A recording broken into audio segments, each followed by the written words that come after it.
अगर आप भी जीएसटी से परेशान हैं तो किसी से मत बोलिए, नहीं तो माफी मांगनी पड़ जाएगी। क्योंकि कोयम्बटूर के एक बड़े बिजनेसमैन श्रीनिवासन ने एक गलती कर दी जीएसटी पर सवाल करके, इसलिए उनको माफी मांगनी पड़ गई। हमारे होनहार वित्त मंत्री निर्मला सीतारमण के सामने तमिलनाडु में व्यापारियों का कॉन्फ्रेंस हुआ था, जिसमें बड़े बड़े व्यापारी सम्मिलित हुए थे। उसी दौरान श्रीनिवासन ने बस इतना बोल दिया कि जीएसटी की दरों का निर्धारण बेतुका है, क्योंकि बन पर कोई जीएसटी नहीं और क्रीम पर 18% जीएसटी है। इसलिए ग्राहक कहता है कि बन और क्रीम अलग अलग दे दीजिए, हम खुद लगा लेंगे। बस इतनी सी बात बोलना उन पर भारी पड़ गया, इसलिए उनको माफी मांगनी पड़ गई। पता नहीं यह लोकतंत्र है या वित्त मंत्री साहिबा का दरबार चल रहा है। राहुल गांधी भी इस बात पर प्रतिक्रिया देते हुए कहा कि जब जीएसटी से परेशान व्यापारी अपनी बात बोलता है तो उसे माफी मांगनी पड़ जाती है, मगर वहीं एक बड़ा व्यापारी या बिजनेसमैन अपनी बात बोलता है तो उसके लिए कालीन बिछाई जाती है। इस पर कांग्रेस ने कहा कि यह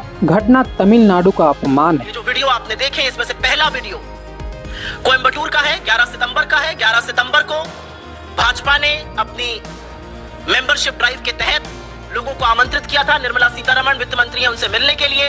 कोयम्बटूर के तमाम बिजनेस भी उसमें आए थे। उसमें से एक श्री अन्नपूर्णा स्वीट्स के वहां के ओनर श्री श्रीनिवासन जी थे।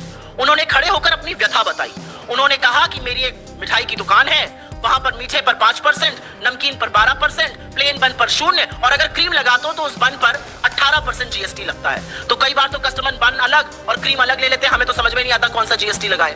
और उन्होंने ये भी कहा कि इतने जटिल के जीएसटी के चलते हमारा कंप्यूटर भी फंस जाता है। इनपुट टैक्स कलेक्ट करने वाले इनकम टैक्स ऑफिशियल्स को भी नहीं समझ में आता है, तो जीएसटी की रेट को थोड़ा सरल कर दीजिए। ये एक छोटे मध्यम लघु उद्योगपति है और वो ये व्यथा अपनी इस देश के वित्त मंत्री के सामने कह रहे थे। वित्त मंत्री, ऐसा प्रतीत हुआ वहां पर कि उनको कोई इससे आपत्ति नहीं थी, उन्होंने कुछ हंसी मजाक भी किया। लेकिन 24 घंटे के अंदर उनको अलग से बुलाया जाता है श्री अन्नपूर्णा जी के मालिक को, और उनसे माफी मंगवाई जाती है। चोरी से पीछे से उनका वीडियो रिकॉर्ड होता है। मुझे नहीं पता उनका कंसेंट, उनकी सहमति भी इसमें थी कि नहीं थी। उनका वीडियो रिकॉर्ड किया गया और उस वीडियो को बीजेपी की तमिलनाडु इकाई ने अपने ऑफिशियल हैंडल्स पर डाला। इसका क्या मतलब है? क्या इसका मतलब यह नहीं है कि इस देश की वित्त मंत्री के सामने अगर किसी ने अपनी व्यथा, अपनी तकलीफ, अपना दुख, अपना दर्द, अपने कारोबार की दिक्कत बताई तो बजाय उसको सुलझाने के उन्होंने उस व्यक्ति को डराना, धमकाना, उससे माफी मंगाना ज्यादा जरूर नहीं समझा। इंग्लिश में एक टर्म होता है इंटॉक्सिकेटेड ऑन पावर। ये सत्ता अगर मोदी करने से बिजनेसमैन को ये मिला है तो वो अपनी हालात समझ सकता है। अगर वो सरकार की नीतियों से परेशान है तो चुप रहे और अपने हद में रहे। हमारा बस यही सवाल है कि डी श्रीनिवासन को वित्त मंत्री से माफी क्यों मांगनी पड़ी। कोयम्बटूर में श्री अन्नपूर्णा के 19 ब्रांच हैं, जिसका टर्नओवर 500 से 200 करोड़ बताई जाती है, जिसके मालिक डी श्रीनिवासन है।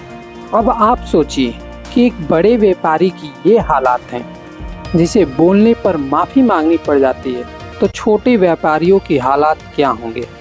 हम सब जानते हैं आवाज़ उठाने की सज़ा क्या है। झूठे केस में फंसा के आपके बिजनेस को कबाड़ बना दिया जाएगा, और शायद इसीलिए छोटे व्यापारी बोलने से डरते हैं।